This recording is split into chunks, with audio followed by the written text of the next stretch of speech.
13 years ago, you were someone else entirely. You will never be that version of yourself again. The one who was broken, bruised, dirty, sick, already feeling the slow decay of time and the weight of 4 years lived on the outside.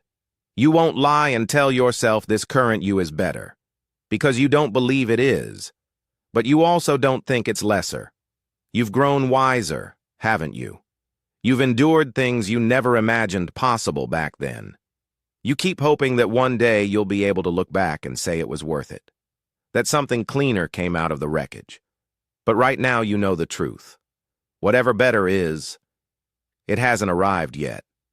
And the story isn't only about the last 4 years, the ones you spent without a door to lock behind you. The real descent began earlier. It began in the long quiet before the streets took you, in the years when you stopped answering the phone, when you stopped leaving the studio, except when hunger or the mailbox forced you. There were months you measured the world by the distance from your bed to the front step. You were hurt in a way that had no name yet.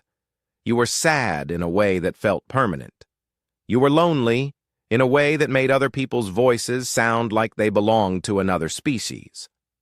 It began around the time of COVID, not because of the virus itself, but because the world's enforced solitude gave you permission to retreat further into yourself.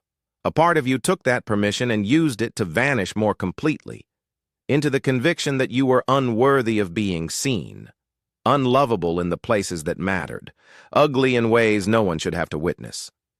During the years without walls, you didn't have the luxury of looking. Survival is loud. It leaves little room for the quieter, older pain. You told yourself the body's emergencies were the only ones that counted.